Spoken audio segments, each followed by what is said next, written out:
Hi friends, welcomes to Pavi's gallery. இன்னைக்கு என் குரல் என் கதை இந்த ரவுண்டில் நம்ம அடுத்ததாக பார்க்க போகிற கண்டஸ்டன்ட் நம்மளுடைய எல்லாருக்கும் பிடிச்ச ஒரு க்யூட்டான ஒரு பட்டர்ஃப்ளை தாங்க.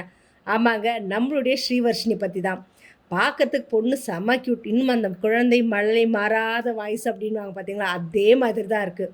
ஸோ அவங்கள இந்த ரவுண்டு கூப்பிடும்போது மாக்காப்பா கிட்ட அவங்களுக்கு மட்டும் ஏவி போட்டிங்க எனக்கு போடலை அப்படின்னா, நீ ஏவியே கிடையாது, நீ தான் மெயின் பிக்சரே அப்படின்னு சொல்லிட்டு ஸ்டேஜுக்கு கூட்டிகிட்டு வராங்க. போன ஜென்மத்தில் நீயும் நானும் ஆயா வேலை பார்த்துருப்போம் போல இருக்குது அப்படின்வாங்க. பால்வாடியில் வேலை செஞ்சுருப்போம்னு சொல்லிட்டு பிரியங்காவும் மாக்காவும் கலைச்சினா, போன ஜென்மத்தில் இந்த ஜென்மத்தில் அதே தான் பண்ணிகிட்டு இருக்கோம் அப்படின்னு சொல்லிட்டு பிரியங்கா ரெப்ளே கொடுப்பாங்க.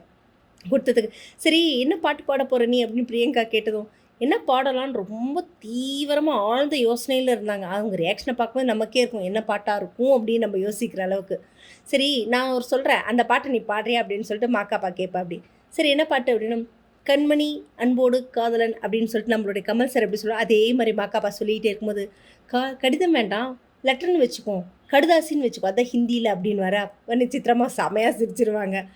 ஆமாம், ஹிந்தியில் கடுதாசி தான் சொல்லுவாங்க அப்படின்னு சொல்லி, சரி அப்போ நான் சொல்கிறது இப்போ நான் வார்த்தையாக சொல்லியிருக்கேன், இது நீ பாட்டாக பாடணும் அப்படின்னு சொல்லுவேன் அப்படிங்க. ஸோ பொண்ணு சூப்பராக செமையாக பாடியிருக்கும். கண்மணி அன்போடு காதலன் நான் எழுதும் கடிதமே, அந்த பாட்டு அவ்வளோ அழகாக பொறுமையாக சூப்பராக பாடி முடிச்சதுங்க. பாடி முடித்ததுமே சித்ரா மலர்ந்து எல்லாருக்கும் சான்ஸே இல்லை, கோல்டன் ப்ரெஸ்ஸை தான் கொடுத்துருந்தாங்க. செமையாக இருந்துச்சு. ஸோ அந்த குழந்தையோட அந்த மழலைத்தனம், அந்த ஒரு எக்ஸ்ப்ரெஷன்ஸ், அதை எல்லாரும் சேர்த்து அதோட இன்னொன்று மொத்த ஸ்டேஜுமே சேர்ந்து எல்லோரும் கொடுத்துருந்து அந்த லாலி லாலின்னு பாடுவாங்க பார்த்தீங்களா, அதை ஃபுல்லாக எல்லோரும் பாடினாங்க. செம சூப்பராக ஃபன்னாக, அந்த ஒரு பயம் அப்படின்றது இல்லாமல் தனக்கு தெரிஞ்சதை நான் பண்ணுறேன் அப்படின்றது தான் இதோட ஒரு முக்கியமான விஷயங்க. ஸோ செம சூப்பராக பர்ஃபார்ம் பண்ணியிருந்தாங்கன்னா நம்மளோட ஸ்ரீவர்ஷினி. ஸோ பாடி முடித்ததுமே நம்மளுடைய இமான் சார் இருந்துட்டு அவங்களுக்கு ஒரு ஹார்டின் சிம்பிளெல்லாம் கொடுத்து, இவங்க பாதி அவங்க பாதி ஹார்டின் சிம்பிளாக கொடுத்து செம க்யூட்டாக ஃபன்னாக செமையாக போயிட்டு இருந்துச்சு.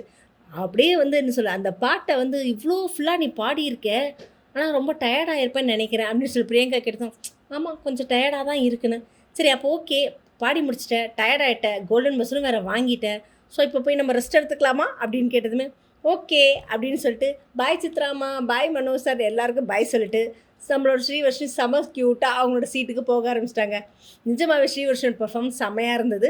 ஸோ உங்களுக்கு பிடிச்சதுன்னா உங்களோட கமெண்ட்டை கமெண்ட் பாக்ஸில் கொடுங்க. இந்த மாதிரி இன்ட்ரெஸ்டிங்கான அப்டேட்ஸ்க்கு என்னோடய சேனலை சப்ஸ்கிரைப் பண்ணிக்கோங்க, பக்கத்தில் இருக்க பெல் ஐக்கானும் கிளிக் பண்ணிக்கோங்க, நோட்டிஃபிகேஷனை மிஸ் பண்ணாமல் இருக்கிறதுக்கு.